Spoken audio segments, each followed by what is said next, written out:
Hey, everybody. Welcome to episode 48 of BetParks Presents Stick to Hockey Live. We're at our 1 day a week schedule right now. We'll go to 2 days for a couple of periods, especially around the draft, around free agency, and important dates. And you never know, we could have a pop-up episode. If we get big news regarding a coach or trades or acquisitions, whatever it might be. So look out for that as well. But Anthony DiMarco from the fourth period is going to join us in just a moment. But let me tell you about BetParks, because the all-new BetParks app is live. It is fantastic. How about last night? 5-4. That was the exact score I picked at plus 7,000 for the St. Louis Blues over the Colorado Avalanche. The only problem was I had 5-4 in regulation, not overtime. Shit. But those are the perils. But still won my parlay. But anyway, the new BetParks app is fantastic. You got to check it out. It is now live. Take it from me. It's everything you've wanted in a mobile casino and a sports book, and it's right in the palm of your hand. It's on the road with you. So if you want to get your action in, very simple to do. It's easy to sign up, easy to use, fun to use, and faster to win than ever before. And you can still take advantage of the promo code Jason750, Jason750. That's going to get you a risk-free bet for new and existing users up to $750. Again, Jason750, Jason 750, risk-free bet up to $750. Terms and conditions do apply. So make sure right now or after the show, make sure you download the BetParks app today, because the action has been awesome. You do need to be over 21 and present in Pennsylvania or New Jersey. Gambling problem, call 1-800-GAMBLER. Let's get right to the business. We got a lot to talk about. We'll have Tone's takes as well today, but let's get to them right now. From the fourthperiod.com, TFP.com, Brotherly Pod as well. North of the border, it is Anthony DiMarco joining BetParks Presents Stick to Hockey Live. What's up, Ant? Doing well, my man. Congrats on your almost win last night. Hell of a comeback by St. Louis. I gotta say, that's a resilient team. You know, yeah. I was not high on them at all. Embarrassingly enough, I actually picked Minnesota to sweep them. Mm-hmm. So that was not a good look, but it just goes to show you, like balanced scoring. And I was watching them the other night, not last night, but the game 4. And I told myself, like, they remind me a lot of how the Flyers in 2010 were built. Very, very similar. Yeah, balanced. No, like, bona fide superstar, right? No guy that's just going to absolutely dominate the game, but just they come at you in waves, well coached. And I know Craig Berube's caught a lot of shit this week because he didn't have comments on the Nazem Kadri situation. And I think what people have to realize, like, Chief's not oblivious to that, to, racial, people going race and being racist comments on social media. But what I will tell you is this, and I think we saw this last year too, Ant, is that when a head coach is in the Stanley Cup playoffs, he's not really paying attention to everything else in the outside world. Like AV ran into that situation, right? Yeah. And caught some criticism. Yeah, it's tough, right? Because you try and plead the fifth and say no comment, and that's a way to just kind of keep your focus on hockey. But sometimes you run into situations like with Nazem Kadri where like something took place and there's no need to get into it. I'm sure everyone knows by now. But like it's something so serious that kind of supersedes hockey. Mm-hmm. And then someone will take a no comment as like this massive, like, oh, insensitivity. Exactly. He doesn't give a shit. And, as Chief referenced, was it yesterday or the day before? Like, he's a Native American. He's dealt with it. Yep. So I've talked to him about it before. And how did it go with him? Yeah, I mean, he said, like, growing up and stuff. And look, there's a lot of Native Americans in Canada. Yeah. Obviously. Big time. Yeah. And where he's from in Manitoba. But he dealt with it coming up, guys calling him, using racist comments against him. I think this is just a situation of a coach that is not insensitive to it, but is just hyper-focused on trying to beat the Colorado Avalanche, and they're not seeking out storylines outside of what I can do to help my team win on the 200 by 85. Yeah, that's it. And look, like obviously, what happened with Nazem Kadri, it's inexcusable. Totally. Like you would think that at this point in time, especially what happened in 2020 during the bubble, when the entire NHL went on like strike for what was it, like a day or two in solitude as to what was going on in the United States at the time. Yeah, But it's almost 2 years to the day, by the way, because it was after George Floyd's murder. Yeah, there you go. So it's absolutely crazy that we still have to see things like this. But in regards to Chief, it's yeah, maybe not feel bad for him. Maybe I wouldn't go that far, but it's tough when you try and just make a comment to not really touch on it because you're not trying to say the wrong thing, and you're also trying to focus on your own job at hand, which is winning playoff games. But I was happy that he was able to clarify it, and I think that the dogs have backed off rather, at least for the time being, with him. Yeah, I think part of it too is I never want to comment on something that I'm not fully downloaded on what I'm commenting on.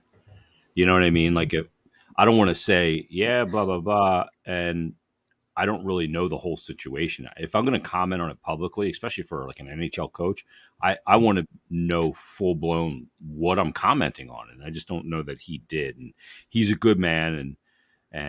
Look, I know it came off insensitive, but the fact that the people that sent those messages to Kadri are getting blown up on social media, and their employers are being contacted, fucking good.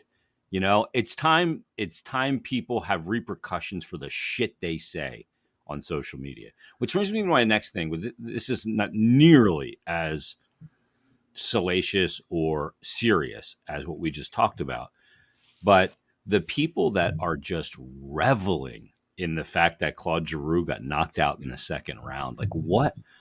Like, he's not here anymore. Like, did I want him to win? Sure. But am I super disappointed that he got knocked out in the second round by the best team since the early 1980s Oilers? No. But these people want to revel and just shit on him. Oh, what did you do in the second round? Well, they scored 3 goals in 4 games. So it's not just on Giroux. Where was Jonathan Huberdeau? Where was Barkov? Where was Ekblad? Where was Trocheck's not there anymore. Trocheck's in Carolina. Where were all these offensive weapons, Verhaeghe, in that series? They had Bennett. one problem, man.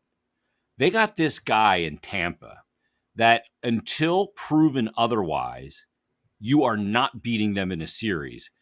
He has 6 shutouts in his last 7 elimination games. And dare I say, and I'm a goalie honk, dare I say, he is already tipping into the territory and into the conversation of the best goaltender and most clutch goaltender to ever put on pads. And that's Andrei Vasilevsky. Yeah, I had this debate. 27. Yeah, I had this debate a couple months ago, right before the playoffs started, about who would you want in a game 7 when all the chips are down as a goaltender. Not like who's been best who's been the best the past year, who's been the best the past 5 years, the last 10 years, just today, who would you take? And most people still say Carey Price. And I shared that opinion up until the Cup final last year, where Vasilevsky looked Price right in the eye and outdueled him. And Andrei Vasilevsky, to me, is the best goaltender we've seen since Dominik Hasek, who's before my time.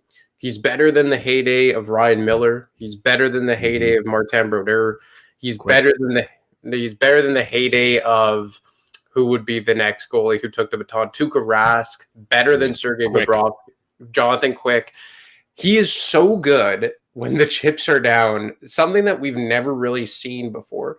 Because there was a stretch there where teams were winning the cup with goaltenders who weren't superstars. Yeah, Like Jordan Niemi, Crawford, right?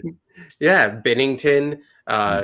He was good. He had a really good stretch there, but I didn't think he was great, but like sensational by any means.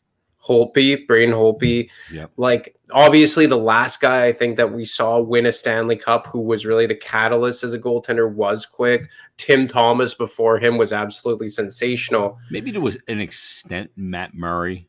because he was just on such a heater, and he was great in those closeout games as well. But he's not an elite pedigree goaltender in that level. Yeah, and even Matt Murray, like I remember the series against the San Jose Sharks in 2016, where I think Pittsburgh ended up winning it in 6 games. Mm-hmm. And I watched every single game of that series. I remember watching it very like closely because one of my best friends at the time was a huge Penguins fan. But I remember saying to myself, like, this would have been a sweep if the goaltenders were reversed, because Martin Jones was absolutely incredible that year. Yeah. And Murray kind of struggled. Like, I remember he let in like a really bad goal in overtime. I think it was from Donskoy, like right inside the blue line. Mm-hmm. So what we're seeing with Vasilevsky in consecutive years now, like we're approaching a third consecutive cup. Maybe that's premature to say, but you're absolutely right. He's been absolutely sensational, and I think it's very fair, especially if they win the cup again this year and he continues at this level. It's very fair to put him in like the top 5 goaltenders of all time just already. Here's the deal, and here's how many goals he has allowed in the last 10 series clinching wins for the Tampa Bay Lightning, and these are in order: 4, 2, 1, 0, 0, 0, 0, 0, 1, 0. I mean, 6 out of 7 games, he didn't let in a goal, and the one that he did, he let in a goal. I mean, when the lights are the brightest, when the most is on the line, and the 4th win in any series is the hardest to get, this guy goes out and goes, there's one way to ensure we do not lose. Because if the other team never scores, there's no way we can lose. That is as simple as it gets. And I'm mind fucked by how good he's been. Like, because the position is so hard. These shooters are so good. Florida was the highest scoring team in the league by a mile in a year where scoring was up. And he gave up 3 goals in 4 games. 49 saves in the elimination game. Yeah, it's absolutely it's insane, and I don't want to put it all on Andrei Vasilevsky. Like, he's the only reason why Florida lost. And it's also because, like, when I watched the Panthers against the Capitals, like, I picked the Panthers to win in 7 games. They end up winning in 6. But if Washington even had maybe you in net, I think they could have won, because don't get carried away. But in all seriousness, like, I thought that they lost that series because their goaltenders couldn't stop a beach ball. They had such a hard time just getting a save. And like, if you had even like an above average goalie X in the net, like a Robin Lehner, let's say, or Jack Campbell, like, I think they could have won. Like, I thought Washington did a good job of slowing Florida down to the neutral zone. And they had a tough time coming out of that series. They won in 6 games in the end, but I think Florida got exposed by the Capitals. And then they play an elite level team with an elite level goaltender, an elite level defense, and they just couldn't get it done. And, I never picked Florida to go deep in the playoffs. Like, I predicted them to lose in the second round against the Tampa Bay Lightning.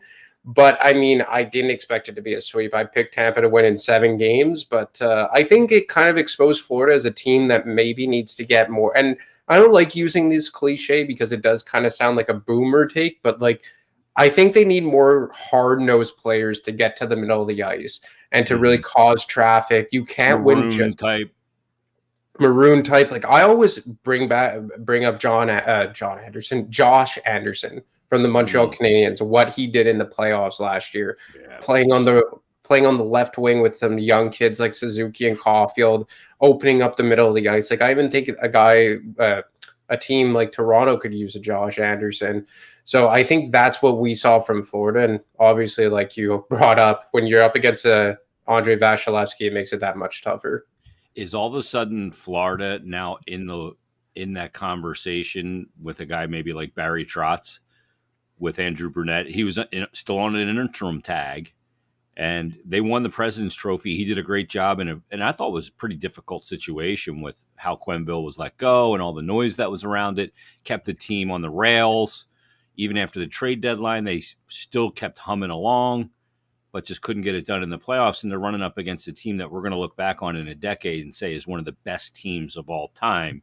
When you look at Tampa with, I mean, they did it without Point, but with Kucherov, one of the top 5 best players on the planet, with Stamkos, who has found the fountain of youth, with Hedman, who for my money is the defenseman in the NHL that controls the game the most. And then obviously we mentioned Vasilevsky, but is Florida all of a sudden going, hey, we could maybe grab Barry Trotz and that can help us win playoff games? I don't think that they'll go there. Like, it's possible. Like, Yeah. I mean, it would stand to reason. I just think that maybe they got exposed a bit on a team that relied too much on their offense.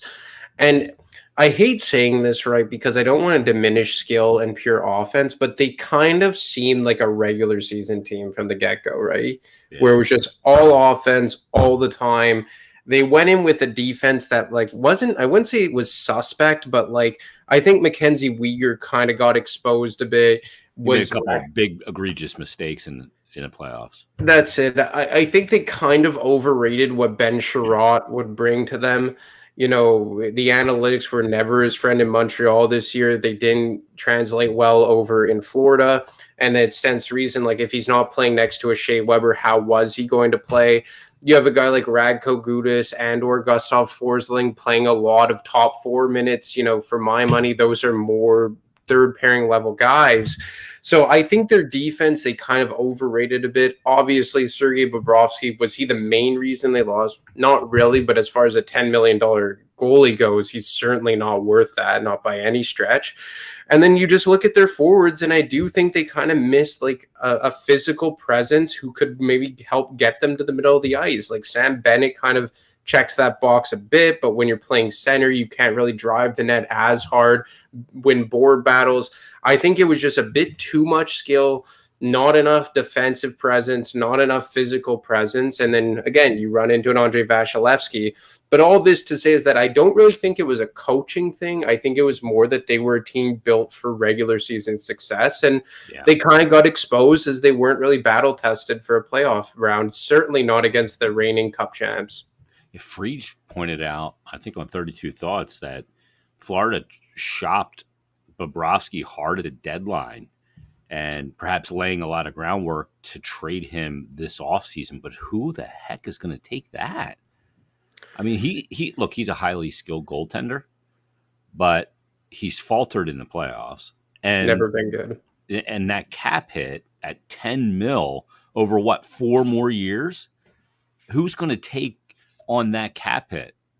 I just don't see how he's a tradable player at this point, unless Florida's retaining half. And what's the point of that? Well, first you would have to identify a team that needs a goaltender, and then you'd have to identify a team that's got cap space. Or you could always try and do like the bad contract for bad contract type of thing. But like, what team has a $10 million bad contract? Like, I mean, unless you ship him to Buffalo and send Jeff Skinner back the other way. Could that be something that works? It's different, though, because with a forward, you can bury the player in a way different way than you can bury a goaltender. There's only one crease, you know? Exactly. And Jeff Skinner did have a decent season this year. I think he scored over 30 goals. And apparently the old coach there, Ralph Kruger, was really a detriment to him, bearing him down the lineup. So, like, I don't know. I think that there's maybe a chance that they could find someone to bite, but like you said, you're probably going to have to retain at least a quarter of that salary, if not half. And then at that point, are you going to bribe in with upwards of $5 million of dead cap space for 4 more years on a team that I believe Barkov's contract is kicking in next year? Yep. I believe Huberdeau's going to need a new deal sooner rather than later. You have some guy like Aaron Ekblad. I have to, check in on his contract situation. Spencer Knight would be around the corner, although I think they have some years before we get to that. Yeah. But, this is pardon me? He'd be restricted for a bit, but yeah. Exactly. A bit of cost control, probably get a Carter Hart type of deal, like off of his entry level. But I mean, this was a team like Florida was in kind of like this situation where you had this really good team, but a lot of guys on good value contracts. So this was a year that you could add a Claude Giroux, you could add a Sam Reinhart, you could add a Brandon Montour, you could add a Sam Bennett, you could fit in all these guys like Duclair, Verhage, all these guys because you had Barkov making less than $6 million. You have Huberdeau making, I believe, less than $6 million. You get Claude Giroux at half the price tag at 4.25 or 4.1, whatever it was. And now all of a sudden you're saying like, damn, we didn't even get to out of the second round. Hell, we didn't even win a game in the second round. Yeah. So, and that's the tough part is when you blow these opportunities when you have all this cap space. Like, remember the Blackhawks in 2010 when you still had Taves on his entry level and Kane on his entry level, and you were able to have guys like Brouwer and Boland and even Keith wasn't making that much money then. Seabrook wasn't making huge bucks yet either. Yeah. So they could field that. You're right. They could field this team that was really complete. Before we get to the Flyer stuff real quick, Edmonton's kind of blown me away a little bit here. And Connor McDavid has just absolutely tilted the series. They could be going to the final, can't they? It's possible, right? Because you're going to have to look at the field, right? And they have Calgary on the ropes. And then on the other side, you have the Colorado Avalanche probably. And that's going to be a tough test because I think the biggest thing that's happened in Calgary and Edmonton in that series is that the big Achilles heel and the one ace in the hole that we thought Calgary has has Jacob completely Markstrom. shifted. Like Jacob Markstrom, like what the hell is going on? Yeah. Well, I mean, I think that's the effect of McDavid. He's got McDavid when he's on the ice takes you out of your structure, but even when he's not on the ice, he's affected them so much that when he is on the ice, that the structure has abandoned the team because he's so dangerous right now. But could you imagine a conference final with Nate? Like you saw that goal by McKinnon last night to put them up 4-3. Like that was fucking ridiculous. We've seen McDavid make these ridiculous end-to-end rush goals. And McKinnon's last night was every bit as good as that one. I mean, that was I tweeted out, I just said, Jesus. Like that is so insane. He was moving through the neutral zone and it looked like there was 5 beer leaguers on the ice for the other team. He just was flying. And then the skill and the finish and the whole thing. Boy, McKinnon versus McDavid, it would be the McBattle of the Western Conference. I mean, just unbelievable. Hey, real quick, let's get to the Flyers because there's some news here as well. And I don't know if I talked to you about it. I remember talking to Bill Meltzer about it on Flyers Daily. I'd come up on Flyers Daily with the dirty dozen question marks of the Flyers offseason. And to this point, as we sit here on the 26th of May, only 2 of those question marks have been answered. 2 of 12. Now, some of them are going to take time, and I understand that. So the question marks were Ryan Ellis.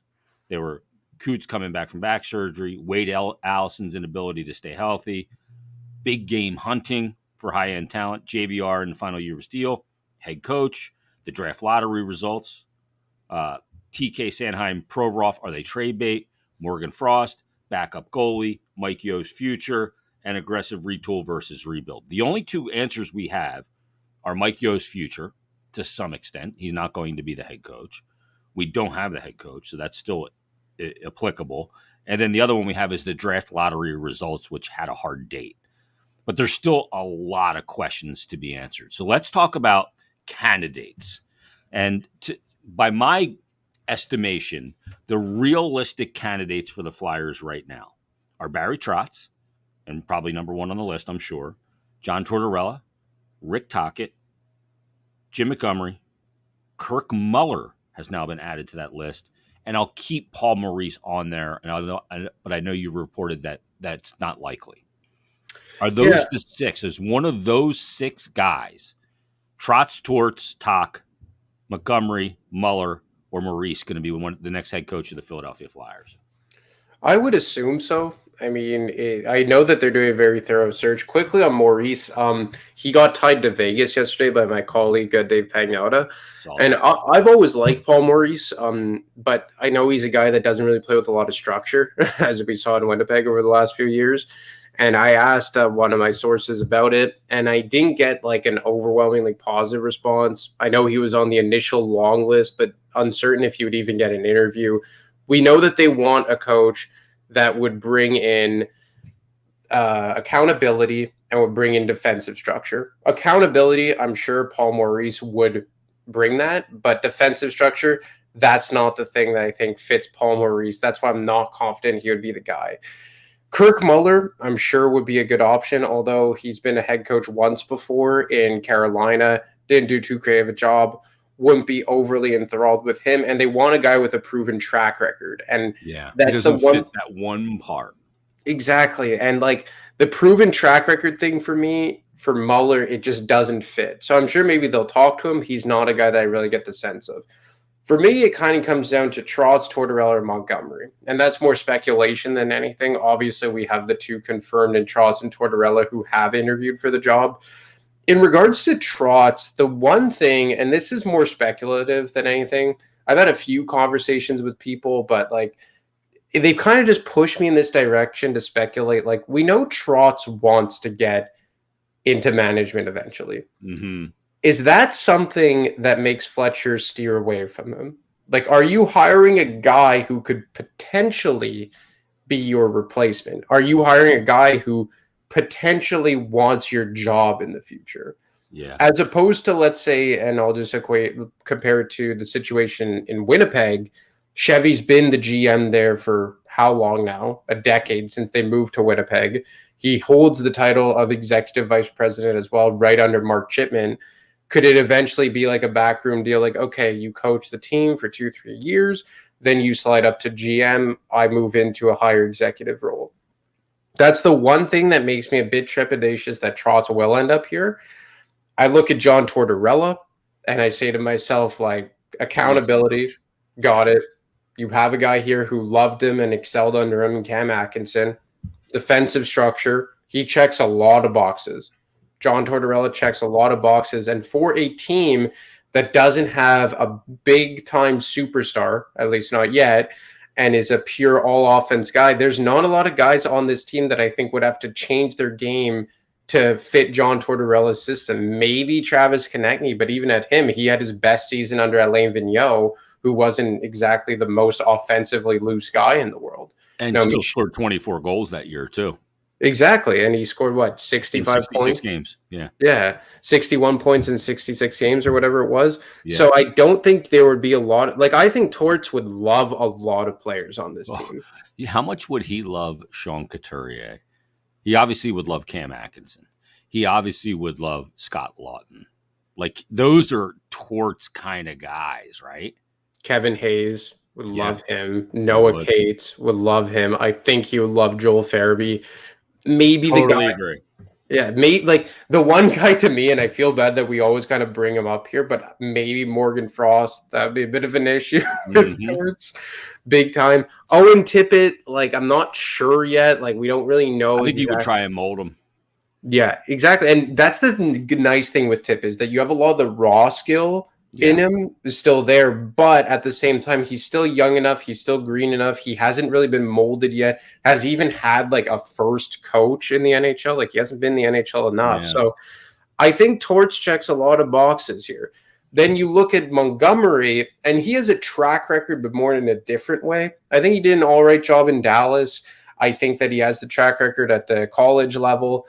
And I know I have it on pretty good authority that the current Flyers management looks at the Blues for a model of success. The no true superstar, defensive structure, physical, depth across all three lines. And the Blues proving you can win a cup without a bona fide superstar game breaker like a McDavid, McKinnon type player.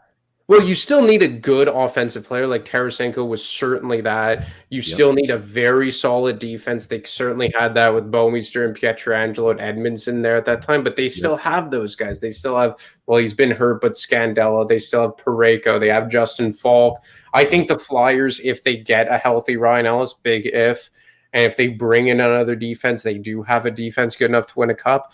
So if you bring in Montgomery, who's an assistant coach there, is currently on a run with them, that's a good way to try and remodel your team after Jim Montgomery. So to me, again, not entirely reporting it. The Flyers have kept this completely hush-hush, and I've had to go to untraditional sources to get whatever I'm talking about, but I would assume it's Trotz, Tortorella, or Montgomery at this stage. Yeah, to me, Trotz is number one, and I think that's probably at best a coin flip for the Flyers. I don't think that he just interviewed and wasted his time to try and drive up number. He's going to get number no matter what. I think there is some interest there. And then I think the fallback plan is Torts. But people are saying, oh, well, Torts is not the right guy. He's going to burn out quick. But he doesn't burn out quick. That's not in his history. People have fallen into these narratives when it comes to John Tortorella that he's going to be a guy that's going to be 2 years here and done. That's not his modus operandi. And this notion, because he's really tough in the media and stuff, that players hate playing for him is total bullshit. Like I had some guy telling me, no, players hate playing for him. I have talked to over a dozen players. And I will tell you, I had a text exchange with a guy who played for him in 2 different places the other night and knows him extremely well, and said to me, players love playing for him. He, cares about them as people, cares about their family. John Tortorella took a leave when his dog was dying. Yeah. Like that tells me, that may seem strange, but that tells me something that these things matter to him. And all the bluster in the media and all the combativeness is, to me, all a way to make him the enemy to the media, to therefore alleviate that from his players. And I know, because I've heard it from guys that have played for him, that they love the fact that he does that. And if you play this game with a team first mentality and in an honest way, you will love playing for him. If you're a guy like Laine who just wants to score, and then when I'm not scoring, I don't give a shit about anything else, you're not going to have a good experience. But if you do play it the right way, the people bring up Pierre-Luc Dubois and the fact that he got benched and shipped out of there. Did you see that shift that Pierre-Luc Dubois had when Tortorella sat his ass down?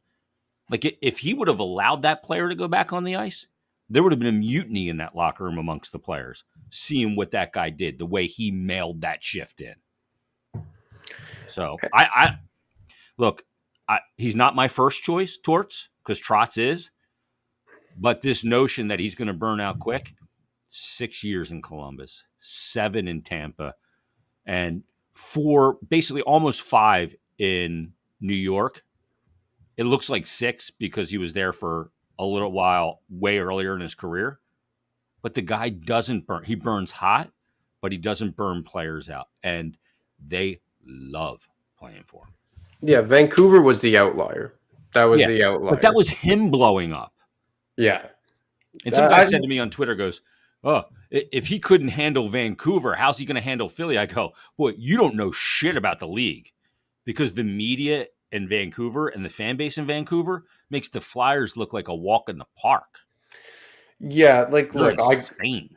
I grew up, I live in arguably the craziest market in Montreal. I live 5 hours down the highway from Toronto.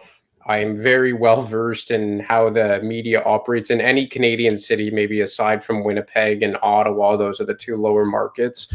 But the Canadian media are psychopaths. They're crazy. The fan bases are absolutely mental. And I think that Torts, coming away from the New York Rangers couldn't get them over the hump. And, you're going into a Vancouver situation that at that time you're still trying to rekindle some of that magic from 2011. The expectations are way high, but the actual roster is past its expiration date. It was a weird, bad situation. Look, Vancouver is still a weird, bad situation for the most part. Yep. So that was him imploding, but it has proven to be the outlier in an otherwise long list of examples where he lasts a long time. And to be honest, like, well, for one, I could tell you, and look, this isn't news. It's been well reported by now. Elliot Friedman brought up the name Bobby Clark yesterday, but I can tell you that in terms of like guys like Clark and Homer, Bill Barber, he's the guy they want. Yeah. They want John Tortorella, because the thing is this isn't going to be a skilled team. Even if you get a Johnny Gaudreau who has proven that he could play for a more defensive-minded coach like Daryl Sutter, it's not going to be a team that is high-flying. You're not going to need a lot of players to change the way they play. Like, you're not getting John Tortorella to come in and coach the Pittsburgh Penguins from 2016. Yeah. You're not asking John Tortorella to come in and coach the Toronto Maple Leafs. You're getting John Tortorella to come in and coach a bunch of guys who on their own are probably second-line players. You're coming in to coach a bunch of guys who the only way they're going to win is if they buy into a team-first, probably good defensive structure mentality, opportune offense, and accountability. Like, how many times did we hear guys reference that they're too easy to play against, got to play with more you-know-what hockey? They got to play more like of a team game, like nobody's scared to play it. I think the Flyers are viewed around the league as just kind of like weak kids, and can be pushed around. Pardon me? And can be pushed around a little bit. They can be pushed around, and that's why, like, I know he's not the best player, but that's why I think it's almost imperative that you bring back a guy like Zach McEwen. Like, didn't Scott Lawton say that he's the first guy they've had like that since Wayne Simmons? Yeah. Like, and I think John Tortorella, like you said, for a team that is so weak in a lot of ways and doesn't have that one true superstar anymore and maybe doesn't have a captain next year, he will be able to be the guy to be the front man, be the enemy, and just let the players worry about what's on the ice. Yeah, I agree with you. I think he would inject a lot of accountability, uncompromising. And I know a lot of people, last thing, I know a lot of people are going, why does Bobby Clark have a say? Why does Paul Holmgren have a say? Why do these old guys that are stuck in an old mindset have a say? Look, they are advisors. They give their opinion, but they are not making the decision. They're saying, hey, this is what we think. But Chuck, you're making the decision. You're the guy with the hands on the steering wheel. I got a prop, right? You're the one you're making the decision. It's your butt on the line, not ours. This is just what we think. And I don't know that I disagree with them because, a lot of people go, well, you can't have a coach like that anymore. That's that hard on players. Bullshit. I am tired of players getting treated with kid gloves when they're making millions of dollars. There has got to be accountability. There has got to be repercussions for the way you play. And they'll go, well, AV tried that and he lost the locker room. Okay. Well, Torts, he may lose some guys. But you know what? If those guys that don't want to play the game honestly, if they're going to have a problem with it, then get out. As my old radio partner Harry Mays once said, get out. Because I don't want those guys on my team. I'm not going to win shit with those guys anyway. I need guys that are willing to play team, everything for the team, and I need guys, damn it, that are going to do what it takes to win and play the game honestly. Because if I don't have that, you're never going to get that chalice. Because look at the teams that win it. They got, how many shots did Tampa Bay in Game 2 block? Tampa Bay, there were guys going off the ice all over the place. And it wasn't Ross Colton. It was Kucherov selling out his body to block shots and do whatever it took to win. Yeah, and the thing about AV is, like, you got to remember is when AV came in, who was still here? Who were still the leaders? Claude Giroux, Jake Voracek, Shane Gostisbehere to an extent. Simmons was gone. Yeah, Simmons was gone. Like, you still had an old guard that were And I want to blame those guys because they got the shit end of the stick with the way that Ron Hextall kind of iced the team. But they had been almost conditioned into like, well, the management doesn't give a shit, the coaches don't give a shit, so why should we give a shit? And I think we saw that in the bubble. Like Voracek played well. I would argue that aside from Hayes, he was their best forward in the bubble, but you could tell that he didn't really give a shit. Giroux didn't give a shit at times in the bubble. Shane Gostisbehere certainly didn't give a shit. They're all gone now. And now if you bring in a coach that all those guys are gone, it's a completely new leadership group, maybe with the exception of Sean Couturier, but he's kind of like a bridge between Giroux and Voracek and like Konechny and Provorov and all those guys. And you bring in a John Tortorella, now he has a fresh group of faces to work with. And I do think that John Tortorella is probably a better coach than Alain Vigneault, because I think Tortorella can work with a lot of different types of rosters. He can kind of grow with the roster like he did with Columbus, like he did with Tampa, like he did to an extent with the New York Rangers. Yeah. And as opposed to AV, who I think like you bring in a guy like AV when you have all the pieces to win.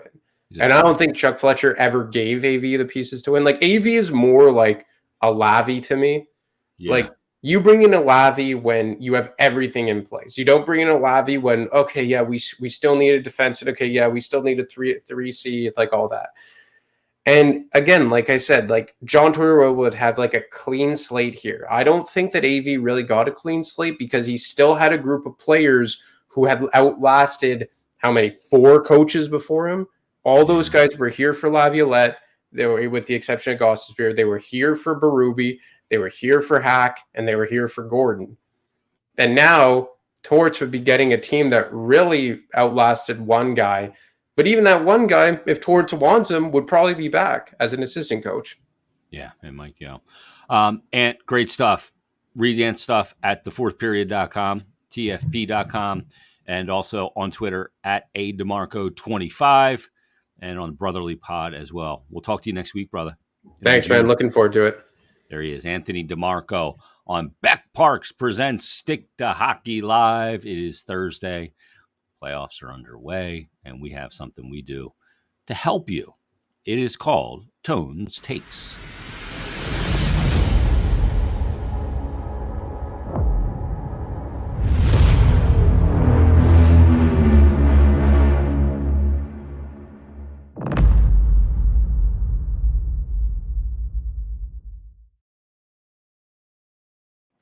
And there he is. It's Tone. What's going on, brother? Hey, what's up, Jason? How you doing? Doing good, man. I've been having like a hard time getting my finger on these playoffs.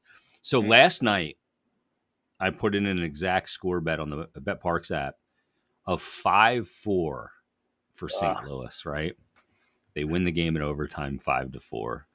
I log onto my Bet Parks app today, and I'm ready to reap the rewards. Plus 7 G's it was, right? Plus 7,000 for that exact score. It was regular time. Regular. Not overtime. Oh, man. Man, that's rough. Going to bed thinking you hit that and then waking up. Yeah, that's rough. I look at it, I go, why is my account not just overflowing with cash? Oh, man, I hit it in regular time, not overtime. Oh, man. But them beat the perils, but I still won my parlay because I had St. Louis in the over in that game last night, and what a game it was. But let's get to the card here because it's interesting right now. We're at a really important point in the second round series, and the home ice has been massive in the Canes Rangers series.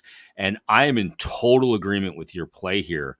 I think the first road win comes tonight, and it comes at plus money with the Rags at plus 140. Yeah, I like the Rangers tonight. I've been waiting on a time to kind of pounce to, buck this trend a little bit, but Shesterkin's dialed in right now. I mean, since he got pulled in those 2 games in Pittsburgh, he's 5-2, 1.98 goals against, .939 save percentage.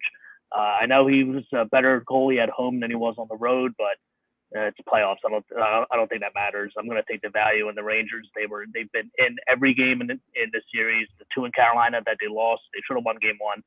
So they've been playing well.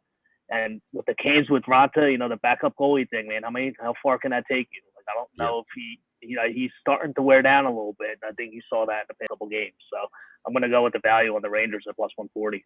I mean, if you look at these playoffs, the teams that have the goalie advantage have gotten the job done. Mm-hmm. It's going to be crazy. They're going to start to separate themselves, yeah. Yeah, except the problem is like for play number 2 in Calgary, Markstrom was the absolute advantage over Mike Smith, but Markstrom just hasn't looked like Markstrom. He's got to find his game again. He's a Vezina finalist, but play number 2, you do like Calgary here, -0.5 in the first period, so you're looking for a quick start to this game. Yeah, -0.5 plus 150 in the first period. I kind of like Calgary to win this game, but I can't trust Markstrom right now, man, especially with the way McDavid is playing. Markstrom has struggled against the Oilers all year long, so it's not just this playoff series. He's had a hard time against them. But I do think they're going to get some jump out of Calgary tonight, and I'll just opt for the first period play and take a shot at the plus 150. Yeah, I like that too because I think they jump them in the game. But again, I don't know. McDavid just gets too many shifts for me to go, okay, I'm going to ride Calgary here. Yeah. And Calgary was my pick to come out of the West. So yeah, mine too. Tough. Yeah, they did play well. I mean, they played well defensively in the last game. I mean, McDavid had 2 assists, but they were able to kind of bottle him up a little bit. It's a game they should have won. So I do like the way they played in that game. So yeah.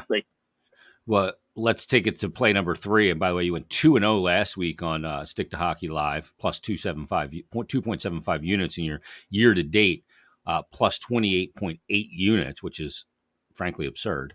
But play number 3, let's stay with that Calgary game and go with the over on 1.5 points for Johnny Hockey for Gaudreau here at plus 174. Tremendous value. Yeah, kid's going to lead the charge, I think, tonight. He was second in the league in points to McDavid during the season, 115.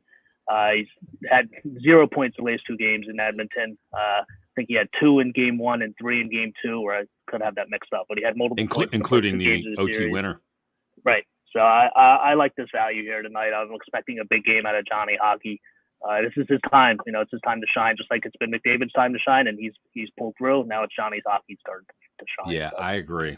I like all 3 plays that you have. And again, that first play with the Rangers at plus 140 tonight, I really like that. I can't. You're probably with me on this, man. You want a Shesty-Vazzy conference final. I know you were talking about with McKinnon, McDavid. I'm down for that too, but a Shesty-Vazzy conference final, man. It may not be any goal scored in that series besides overtime. Yeah, here's what I'm down for. I'm down for the goalie porn conference final of Vasilevsky-Shesterkin. Yep. And then I'm down for the McConference final, McKinnon McDavid. I'm with you, man. That would be awesome. I mean, that would be great. All about it. Unbelievable. And until somebody proves that, look, like Shesterkin's trying to claim the mantle as the top goaltender in the NHL. He's going to win the Vezina this year, deservedly so. Yeah. But greatness is determined in sports, not in regular seasons. Greatness is determined when the lights are the absolute brightest and in the playoffs. And the lights are never brighter and more impactful than elimination games in playoffs. And the fact that Vasilevsky's got six shutouts in his last 7 elimination games, and in the one that he doesn't, he gave up a whopping 1 goal, is, I mean, it's historic. Yeah, we talked about it a little bit last week with that team. Just they're going to go down as one of the greatest teams ever. I mean, they could score goals, but they don't have to score goals. They could beat you 2-1. Like you guys were talking about earlier, the amount of shots that they block. Like that game too, I heard you and Anthony talking about it. Like every 5 minutes there was a Tampa Bay player going off the ice from blocking a shot and coming right back. Like and it was star players. That's Stammers blocking shots. Yep. That's what makes this the greatest sport in the world, man. Oh, it is so great. God damn, it's so good. All right, so the 3 plays, the 3 Tones takes this week. Rangers at plus 140 on the road against the Canes, who are 6-0 in the playoffs at home. You got Calgary -0.5 in the first period at plus 150, and then Gaudreau over 1.5 points at plus 174. So a lot of plus money on the board tonight for Tones takes Awesome stuff. Where can people see your stuff, Tone? At Tone's Takes on Twitter. Yep, and then at dimers.com and at oddschecker.com. There we go. We'll talk to you next week, man. Thanks, Jason. There he is, Tone, and another edition of Tone's Takes here on Stick to Hockey Live. Oh, man, that was like an exhausting episode. Like, I'm so just loving these playoffs. Just loving it. The McConference final, McKinnon-McDavid would be insane, the amount of skill on the ice. And then I got to get Kevin Woodley on next week if the Rangers advance. We're going to have to talk to Woody about Shesterkin and Vasilevsky. Like, Kevin's from In Goal Magazine. He is the goalie guru for Sportsnet. You've heard him on 32 Thoughts. He's been on Stick to Hockey Live and Flyers Daily a bunch. He's the goalie, just the goalie guru. And I'm going to have to get Woody on. I'll shoot him a message if the Rangers get through because of Shesterkin and Vasilevsky. All right, but that's pretty much going to do it for episode 48 of Bet Parks Presents Stick to Hockey Live. You just heard Tone's takes, all three of them. Again, the Rangers at plus 140. Gaudreau at 1.5 points plus money. And also, what was the third one? Oh, I can't remember already. I'm a little slow today. Oh, the third one was Calgary -0.5 in the first period at plus money as well, plus 150. So get those in right on the Bet Parks app. Grab the Bet Parks app. It's the great casino and sportsbook app. It is now live, and take it from me, it is everything you want in a mobile casino and sportsbook, and it's right in your pocket, right in the palm of your hand. Easy to sign up, easy to use, fun to use, faster to win than ever before. And right now, all Bet Parks users use the promo code JASON750. JASON750. New and existing users. That'll get you a risk-free bet up to $750. Again, JASON750, a risk-free bet up to $750. Terms and conditions do apply. So make sure you do it right now. Go to your app store on your Android, on your iPhone, whatever it is. Download the Bet Parks app and get in on the action because it's fantastic. You do need to be over 21 and present in Pennsylvania or New Jersey. Gambling problem, call 1-800-GAMBLER. We'll be back next week with another great edition of Bet Parks Presents Stick to Hockey Live. Everybody have a great Memorial Day holiday weekend, and we'll talk to you next week. We'll keep talking pucks in June right here. So thanks for watching. Thanks for listening. Leave us a rating and review, and we'll talk to you next time on Bet Parks Presents Stick to Hockey Live.